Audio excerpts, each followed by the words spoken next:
नमस्कार।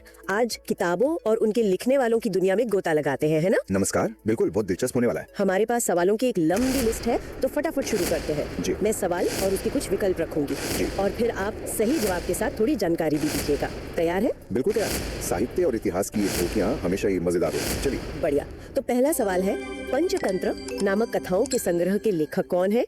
विकल्प है अमर सिंह, विष्णु शर्मा, जयदेव, कल्हन। हाँ, तो इसका सही जवाब है विष्णु शर्मा। विष्णु शर्मा। जी। पंचतंत्र असल में संस्कृत में लिखी गई नीति कथाएं हैं, मतलब ऐसी कहानियां जो सही गलत और जीवन जीने का तरीका सिखाती हैं। अच्छा। कहते हैं विष्णु शर्मा ने ये कहानियां एक राजकुमार को समझाने के लिए लिखी थी और इसमें ज्यादातर जानवर ही किरदार हैं। ओह, जानवरों के किरदार। हाँ, और याद रखने के लिए सोच सकते हैं, जैसे विष्णु भगवान ने दुनिया को सिखाने के लिए कई रूप लिए ना, वैसे ही विष्णु शर्मा ने कहानियों के जरिए नीति सिखाई। बढ़िया ट्रिक। अच्छा, अगला सवाल, हुमायूं नामा की रचना किसने की थी? विकल्प जहांगीर, अबुल फजल, गुलबदन बेगम, फिरदौसी। ये लिखा था गुलबदन बेगम ने। गुलबदन बेगम। जी। गुलबदन बेगम मुगल बादशाह बाबर की बेटी थी और हुमायूं की बहन। अच्छा। उन्होंने अपने भाई हुमायूं की जिंदगी और उसके राजकाज के बारे में लिखा और ये मुगल इतिहास को समझने के लिए एक बहुत खास किताब है, क्योंकि ये किसी शाही महिला की नजर से लिखी गई है। ये तो है। अच्छा, अब बताइए, महादेवी वर्मा द्वारा लिखित पुस्तक का नाम क्या है? यामा, चित्रांगदा, साहित्य लहरी, कादम्बरी। महादेवी वर्मा की मशहूर किताब है यामा। यामा। जी। ये उनकी कविताओं का संग्रह है और इसके लिए उन्हें ज्ञानपीठ पुरस्कार भी मिला था। Oh wow, Jnanpith. हाँ, जो भारत का सबसे बड़ा साहित्यिक सम्मान है। ये छायावादी कविता का एक बेहतरीन नमूना है, मतलब ऐसी कविता जिसमें भावनाओं, कल्पना और प्रकृति पर ज्यादा जोर होता है। ठीक है। सवाल नंबर 4, अर्थशास्त्र के लेखक का नाम क्या है? बाणभट्ट, विशाखदत्त, चाणक्य, पाणिनि। ये तो बहुत मशहूर है, चाणक्य। हाँ, ये तो सुना है। बिल्कुल। अर्थशास्त्र सिर्फ मतलब इकोनॉमिक्स की बात नहीं करता, ये राजनीति, राज चलाने के तरीके, कानून और यहाँ तक कि जासूसी जैसी चीजों पर भी एक बहुत पुरानी और गहरी किताब है। अच्छा, जासूसी भी? हाँ, चाणक्य को कौटिल्य या विष्णुगुप्त भी कहते हैं और वो मौर्य सम्राट चंद्रगुप्त मौर्य के गुरु और प्रधानमंत्री जैसे थे। समझ गई। ठीक है। अब मुद्रा राक्षस नाटक के रचयिता कौन है? शूद्रक, विशाखदत्त, जीमूतवाहन, वात्स्यायन। मुद्रा राक्षस लिखा है विशाखदत्त ने। विशाखदत्त। जी। ये संस्कृत का एक नाटक है। इसमें चाणक्य की दिमागी चतुराई और चंद्रगुप्त मौर्य के राजा बनने की कहानी है। काफी रोमांचक प्लॉट है इसका। सुनने में तो रोमांचक लग रहा है। अगला सवाल, आवंती सुंदरी के लेखक कौन है? कालिदास, दंडी, अश्वघोष, बाणभट्ट। इसके लेखक हैं दंडी। हाँ, दंडी संस्कृत में गद्य मतलब कहानी या उपन्यास ऐसे लिखने वाले मशहूर लेखक थे। अवंती सुंदरी कथा और दशकुमार चरित उनकी जानी मानी रचनाएं हैं। ठीक है। प्रेम वाटिका नामक कृति किस भक्ति कवि से संबंधित है? सूरदास, कबीरदास, रसखान, मलिक मोहम्मद जायसी। प्रेम वाटिका का नाम जुड़ा है रसखान से। रसखान। जी। रसखान कृष्ण भगवान के भक्त कवि थे और उनकी रचना प्रेम और भक्ति के बारे में है, जैसा कि नाम से ही जाहिर है, प्रेम वाटिका। हाँ, नाम से पता चल रहा है। 8वां प्रश्न, शाहनामा किसके द्वारा लिखी गई है? जहांगीर, गुलबदन बेगम, फिरदौसी, अबुल फजल। शाहनामा लिखने वाले हैं फिरदौसी। अच्छा, फिरदौसी। जी। ये फारसी भाषा का एक बहुत बड़ा महाकाव्य है। इसमें पुराने ईरान के जो राजा थे ना, उनकी कहानियां हैं, कुछ सच्ची कुछ थोड़ी काल्पनिक भी। फारसी साहित्य में इसका बहुत ऊंचा मकाम है। गीत गोविंद की रचना किसने की? जयदेव, बाणभट्ट, कल्हड़, अमर सिंह। गीत गोविंद के रचनाकार हैं जयदेव। जयदेव। हाँ, ये संस्कृत की एक बहुत मीठी कविता जैसी रचना है। इसमें राधा और कृष्ण के प्रेम की बातें हैं। भक्ति करने वालों और शास्त्रीय संगीत दोनों के लिए बहुत महत्वपूर्ण है। अच्छा, 10वां सवाल स्क्रीन पर, पद्मावत के लेखक कौन है? रसखान, कबीरदास, मलिक मोहम्मद जायसी, सूरदास। पद्मावत लिखी है मलिक मोहम्मद जायसी ने। मलिक मोहम्मद जायसी। जी। ये अवधी भाषा में लिखी गई एक लंबी कहानी वाली कविता है। इसमें चित्तौड़ की रानी पद्मावती और अलाउद्दीन खिलजी की कहानी है। इस पर काफी चर्चा और फिल्म भी बनी है। हाँ, फिल्म तो काफी चर्चा में थी। अच्छा, अब कुछ जाने पहचाने नाम। गोदान, गबन, कर्मभूमि और रंगभूमि, ये सारे उपन्यास किस महान साहित्यकार के हैं? रामधारी सिंह दिनकर, मैथिली शरण गुप्त, प्रेमचंद, R.K. नारायण। ये सभी उपन्यास मुंशी प्रेमचंद के हैं। प्रेमचंद। हाँ, उन्हें हिंदी का उपन्यास सम्राट भी कहा जाता है। उनकी कहानियों में आम भारतीय समाज, खासकर गांव की जिंदगी का बड़ा सच्चा चित्र मिलता है। बिल्कुल। और हर्षचरित और कादम्बरी के रचयिता कौन है? अश्वघोष, कालिदास, बाणभट्ट, दंडी। इन दोनों मशहूर किताबों के लेखक हैं बाणभट्ट। बाणभट्ट। जी। बाणभट्ट 7वीं सदी में संस्कृत में गद्य लिखते थे और राजा हर्षवर्धन के दरबार में कवि भी थे। हर्षचरित, जैसा नाम से पता चलता है, राजा हर्ष की जीवनी है और कादम्बरी एक तरह का प्राचीन उपन्यास है। भारत भारती के लेखक कौन है? मैथिली शरण गुप्त, रामधारी सिंह दिनकर, प्रेमचंद, रविंद्रनाथ टैगोर। भारत भारती लिखी है मैथिली शरण गुप्त ने। मैथिली शरण गुप्त। हाँ, जब भारत आजादी के लिए लड़ रहा था ना, तब ये किताब बहुत मशहूर हुई थी। इसने लोगों में देश प्रेम जगाने का काम किया। इसीलिए महात्मा गांधी ने उन्हें राष्ट्र कवि यानी देश का कवि कहा था। ओ, राष्ट्र कवि। जी। ये तो महत्वपूर्ण बात है। अच्छा, बुद्ध चरितम के लेखक कौन है? कालिदास, अश्वघोष, बाणभट्ट, पाणिनि। इसके लेखक हैं अश्वघोष। जी। बुद्ध चरितम संस्कृत में लिखा एक महाकाव्य है। इसमें गौतम बुद्ध की पूरी जिंदगी की कहानी है। अश्वघोष खुद एक बौद्ध दार्शनिक और कवि थे। अच्छा, ये सवाल थोड़ा ट्रिकी है। रविंद्रनाथ टैगोर की कृति दाशकुमार चरित है या चित्रांगदा? विकल्प है दाशकुमार चरित, चित्रांगदा, दोनों कोई नहीं। हाँ, ये थोड़ा ध्यान देने वाला है। सही जवाब है चित्रांगदा। चित्रांगदा। जी, चित्रांगदा रविंद्रनाथ टैगोर का लिखा एक डांस ड्रामा है और जैसा कि सवाल में इशारा था, दाशकुमार चरित तो दंडी की रचना है, टैगोर की नहीं। बिल्कुल सही, पकड़ लिया आपने। अब बताइए, मिताक्षरा के रचनाकार कौन है? जिमूतवाहन, विज्ञानेश्वर, कल्हड़, चाणक्य। मिताक्षरा लिखी है विज्ञानेश्वर ने। विज्ञानेश्वर। जी, ये असल में याज्ञवल्क्य स्मृति नाम की एक पुरानी कानूनी किताब पर लिखी गई टीका है। मतलब उस पुरानी किताब को समझाने वाली या उसकी व्याख्या करने वाली किताब। अच्छा, टीका। हाँ, ये हिंदू कानून, खासकर प्रॉपर्टी के बंटवारे जैसे मामलों में आज भी बहुत महत्वपूर्ण मानी जाती है। राज तरंगिणी के लेखक कौन है? कालिदास, कल्हड़, अमर सिंह, सूरदास। इसके लेखक है कल्हड़। कल्हड़। जी। राज तरंगिणी संस्कृत में लिखी गई है और इसमें कश्मीर का इतिहास है, बिल्कुल सिलसिलेवार ढंग से। इसे भारत का पहला ठीक से लिखा गया ऐतिहासिक ग्रंथ मानते हैं। ओह, कश्मीर का इतिहास। दिलचस्प। अमरकोश के रचयिता कौन है? विज्ञानेश्वर, अमर सिंह, कल्हड़, पाणिनि। सही जवाब है अमर सिंह। अमर सिंह। जी। अमरकोश संस्कृत के शब्दों का एक खजाना है, खासकर पर्यायवाची शब्दों का। अच्छा, डिक्शनरी जैसा। हाँ, कह सकते हैं पर्यायवाची शब्दों की। ऐसा मानते हैं कि अमर सिंह राजा विक्रमादित्य के दरबार के 9 रत्नों में से एक थे। 9 रत्नों में से। हाँ, और याद रखना आसान है, नाम में ही कोश है, अमरकोश, और लेखक अमर सिंह। हाँ, ये तो आसान है। सूरसागर और साहित्य लहरी किसकी रचनाएं हैं? कबीरदास, सूरदास, तुलसीदास, रसखान। ये रचना है सूरदास की। सूरदास जी की। जी, सूरदास जी कृष्ण भक्ति के सबसे बड़े कवियों में गिने जाते हैं। सूरसागर उनकी सबसे प्रसिद्ध किताब है, जिसमें कृष्ण के बचपन की शरारतों और प्रेम लीलाओं का बहुत सुंदर वर्णन है। अब थोड़ा भारत से बाहर चलते हैं। नेचुरल हिस्ट्री के लेखक कौन है? अल्बरूनी, प्लिनी, टॉल्स्टॉय, एडम स्मिथ। इसके लेखक हैं प्लिनी। प्लिनी। हाँ, इनका पूरा नाम प्लिनी दी एल्डर था। ये रोम के एक लेखक, प्रकृतिवादी और दार्शनिक थे।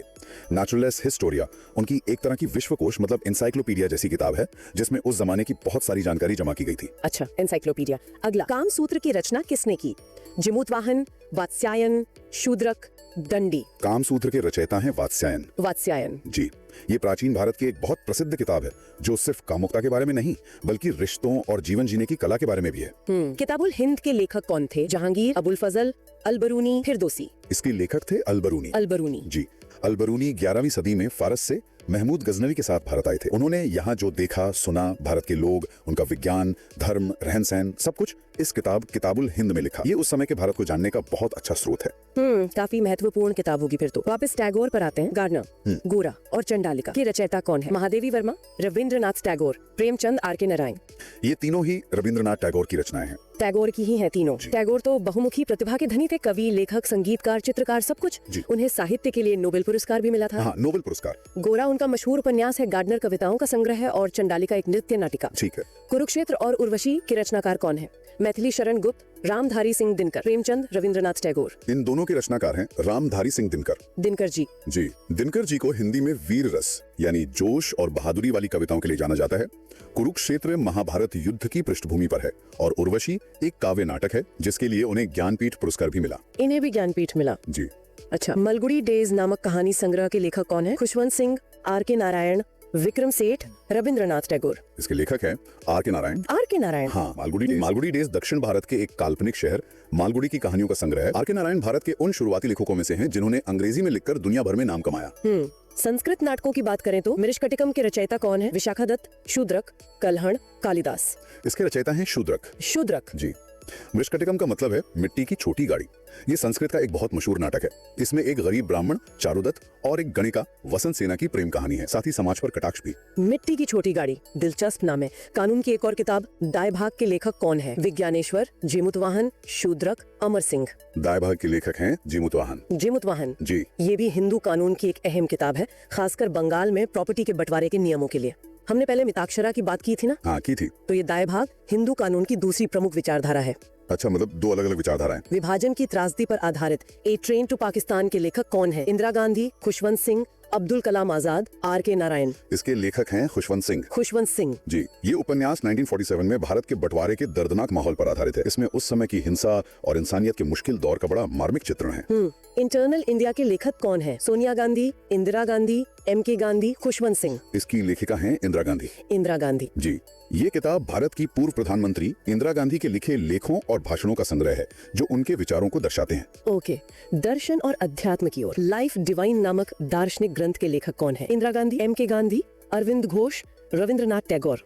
इसके लेखक हैं श्री अरविंद घोष। श्री अरविंद। हाँ, द लाइफ डिवाइन उनकी सबसे महत्वपूर्ण दार्शनिक किताब मानी जाती है। इसमें उन्होंने चेतना यानी कॉन्शियसनेस के विकास और इंसान के आध्यात्मिक रूपांतरण पर अपने गहरे विचार लिखे हैं। काफी गहरा विषय है। भक्ति काल पर लौटते हैं। बीजक, रमैनी और सबद का संबंध किस संत कवि से है? सूरदास, रसखान, कबीरदास, मलिक मोहम्मद जायसी? इन रचनाओं का संबंध है कबीरदास से। कबीरदास जी।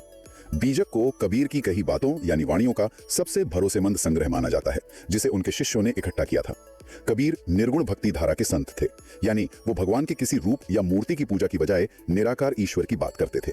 फिरदौसी। इसके लेखक हैं अबुल फजल। अबुल फजल जी। आईने अकबरी असल में एक बड़ी किताब अकबर नामा का ही तीसरा हिस्सा है। इसमें बादशाह अकबर के राजकाज, कानून, उनके साम्राज्य का भूगोल, लोगों के रहन सहन, हर चीज का बहुत बारीकी से ब्यौरा है। अबुल फजल भी अकबर के 9 रत्नों में से एक थे।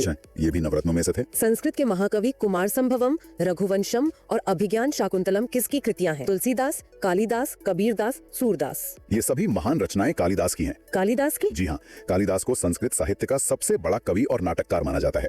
कुमार संभवम और रघुवंशम महाकाव्य हैं, यानी लंबी कहानी वाली कविताएं, और अभिज्ञान शाकुंतलम तो दुनिया भर में मशहूर उनका नाटक है। बिल्कुल। जहांगीर नामा किसके द्वारा लिखी गई है? अबुल फजल, गुलबदन बेगम, जहांगीर फिरदौसी? ये खुद जहांगीर ने लिखी है। जहांगीर ने खुद? जी हाँ।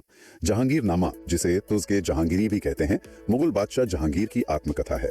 इसमें उन्होंने अपने राज और अपनी निजी जिंदगी के बारे में लिखा है। ये जानना दिलचस्प है कि बादशाह खुद अपनी कहानी लिख रहे थे। हाँ, ये तो वाकई दिलचस्प है। संस्कृत व्याकरण पर आते हैं। अष्टाध्यायी के लेखक कौन है? दंडी, पाणिनि, पतंजलि, वेदव्यास? इसके लेखक हैं पाणिनि। पाणिनि। जी। अष्टाध्यायी संस्कृत ग्रामर की सबसे पुरानी और सबसे महत्वपूर्ण किताब है। पाणिनि ने इसमें संस्कृत भाषा के सारे नियम छोटे छोटे सूत्रों में पिरो दिए हैं, जो आज भी भाषाविदों के लिए कमाल की चीज है। कमाल है।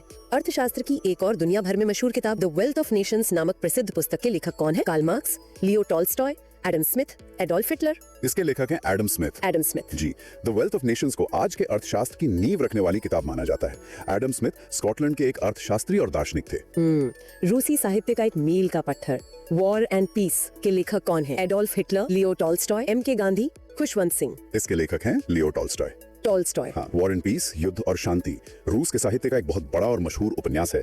इसमें नेपोलियन के हमलों के समय के रूसी समाज की कहानी है, जिसमें कई किरदारों की जिंदगी और इतिहास की बड़ी घटनाएं गुधी हुई हैं। हाँ, क्लासिक है ये तो। एक विवादास्पद आत्मकथा, मीन कैंप मेरा संघर्ष, किसकी आत्मकथा है? Adolf Hitler, M.K. Gandhi, Lala Lajpat Rai, Rajendra Prasad? ये एडोल्फ हिटलर की आत्मकथा है। हिटलर की? जी।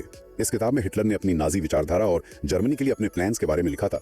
इसे इतिहास की एक महत्वपूर्ण लेकिन जाहिर है खतरनाक किताब माना जाता है। हाँ बिल्कुल। भारत की आजादी से जुड़ी एक और किताब इंडिया विंस फ्रीडम के लेखक कौन है?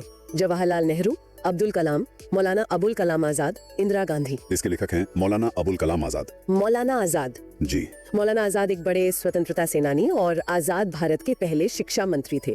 इस किताब में उन्होंने भारत की आजादी की लड़ाई को अपने नजरिए से देखा है। अनहैप्पी इंडिया के लेखक कौन है? M.K. गांधी, लाला लाजपत राय, राजेंद्र प्रसाद, अरविंद घोष? इसके लेखक हैं लाला लाजपत राय। लाला लाजपत राय? जी हाँ, जिन्हें पंजाब केसरी भी कहते हैं। गर्म दल के बड़े नेता और स्वतंत्रता सेनानी थे। इस किताब में उन्होंने भारत में ब्रिटिश राज की कड़ी आलोचना की है। अच्छा। गांधी जी की एक महत्वपूर्ण रचना हिंद स्वराज के लेखक कौन है? M.K. गांधी, लाला लाजपत राय, राजेंद्र प्रसाद, अरविंद घोष? इसके लेखक महात्मा गांधी यानी M.K. गांधी हैं। गांधी जी। जी। हिंद स्वराज गांधी जी की शुरुआती लेकिन बहुत अहम किताबों में से है। इसमें उन्होंने स्वराज का मतलब, आधुनिक पश्चिमी सभ्यता की कमियों और भारत की आजादी के बारे में अपने विचार साफ तौर पर रखे हैं। और गांधी जी की आत्मकथा माय एक्सपेरिमेंट विथ ट्रूथ के लेखक कौन है? इंदिरा गांधी, M.K. गांधी, राजेंद्र प्रसाद, खुशवंत सिंह? इसके लेखक भी M.K. गांधी हैं। हाँ, ये तो बहुत प्रसिद्ध है। जी। सत्य के प्रयोग my experiments with truth Mahatma Gandhi की अपनी लिखी जीवन कहानी है। इसमें उन्होंने अपनी जिंदगी के उतार चढ़ाव और सच को जानने की अपनी कोशिशों के बारे में पूरी ईमानदारी से लिखा है। बिल्कुल। भारत के विभाजन पर एक और दृष्टिकोण, इंडिया डिवाइडेड नामक पुस्तक के लेखक कौन है? मौलाना अबुल कलाम आजाद, राजेंद्र प्रसाद, M.K. गांधी, जवाहरलाल नेहरू? इसके लेखक हैं डॉक्टर राजेंद्र प्रसाद। डॉक्टर राजेंद्र प्रसाद। जी। डॉक्टर राजेंद्र प्रसाद भारत के पहले राष्ट्रपति थे। इस किताब में उन्होंने भारत के बंटवारे के क्या कारण थे और उसके क्या नतीजे हुए, इसका विश्लेषण किया है। बंगाली साहित्य की ओर। चरित्रहीन नामक प्रसिद्ध बंगाली उपन्यास के लेखक कौन है? रविंद्रनाथ टैगोर, शरत चंद्र चट्टोपाध्याय, बंकिम चंद्र चटर्जी, प्रेमचंद। इसके लेखक हैं शरत चंद्र चट्टोपाध्याय। शरत चंद्र चट्टोपाध्याय। जी, शरत चंद्र बंगाल के बहुत ही लोकप्रिय उपन्यासकार थे। उनकी कहानियां अक्सर समाज के मुद्दों और इंसानी रिश्तों की उलझनों पर होती थी। चरित्रहीन उनका एक ऐसा ही उपन्यास है जो अपने समय में काफी चर्चित और हाँ विवादास्पद भी रहा। अच्छा, विवादास्पद भी।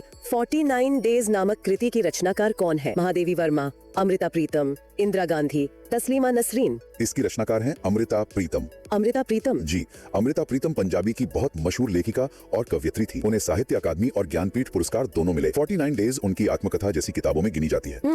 एक और संस्कृत नाटक मालती माधव के रचयिता कौन थे? भास, भवभूति, कालिदास, शूद्रक। इसके रचयिता थे भवभूति। भवभूति। जी, भवभूति को संस्कृत नाटककारों में कालिदास के बाद सबसे महत्वपूर्ण माना जाता है। मालती माधव एक प्रेम कहानी पर आधारित उनका प्रसिद्ध नाटक है। अच्छा, इतालवी साहित्य का शिखर डिवाइन कॉमेडी नामक महाकाव्य के लेखक कौन है? शेक्सपियर, होमर, दांते, वर्जिल। इसके लेखक हैं दांते अलिघेरी। दांते। जी, दांते। डिवाइन कॉमेडी इटली के साहित्य का सबसे महान महाकाव्य माना जाता है। इसमें कवि अपनी काल्पनिक यात्रा पर निकलते हैं नरक इन्फर्नो, शोधन स्थान पर गाटो और स्वर्ग पारादीसो की। ये दुनिया की क्लासिक किताबों में से एक है। वाकई में क्लासिक। मदर इंडिया पुस्तक की लेखिका कौन है? इंदिरा गांधी, कैथरीन मायो, एनी बेसेंट, सरोजिनी नायडू। इसकी लेखिका थी कैथरीन मायो। कैथरीन मायो। जी, कैथरीन मायो एक अमेरिकी लेखिका थी। उनकी ये किताब मदर इंडिया बहुत विवादों में रही क्योंकि इसमें भारतीय समाज और संस्कृति की काफी आलोचना की गई थी। महात्मा गांधी समेत कई भारतीयों ने इसका कड़ा विरोध किया था। ओह, काफी विवादित रही है। 1857 के संग्राम पर एक नजरिया, the Indian war of independence नामक पुस्तक किसने लिखी? महात्मा गांधी, वीडी सावरकर, बाल गंगाधर तिलक, लाला लाजपत राय। इसके लेखक थे वीडी सावरकर। जी, ये किताब लिखी थी वीडी सावरकर ने। सावरकर ने। जी, विनायक दामोदर सावरकर एक स्वतंत्रता सेनानी और राष्ट्रवादी विचारक थे। इस किताब में उन्होंने 1857 के विद्रोह को सिपाही विद्रोह नहीं बल्कि भारत का पहला स्वतंत्रता संग्राम कहा। इसने उस घटना को देखने का नजरिया ही बदल दिया। ये महत्वपूर्ण बदलाव था नजरिए में। और आज का आखिरी सवाल, बंदी जीवन नामक प्रसिद्ध क्रांतिकारी पुस्तक के लेखक कौन है? भगत सिंह, रामप्रसाद बिस्मिल, शचींद्र सान्याल, चंद्रशेखर आजाद। इसके लेखक हैं शचींद्र सान्याल। शचींद्र सान्याल। जी, शचींद्र नाथ सान्याल भारत के प्रमुख क्रांतिकारियों में से थे और हिंदुस्तान रिपब्लिकन एसोसिएशन HRA के संस्थापकों में भी।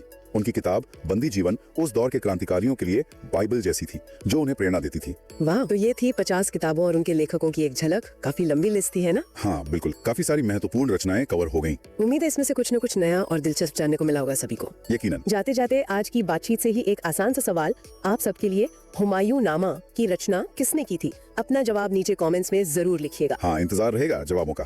आज के लिए बस इतना ही। सुनने के लिए शुक्रिया, धन्यवाद। अगली बार फिर मिलेंगे कुछ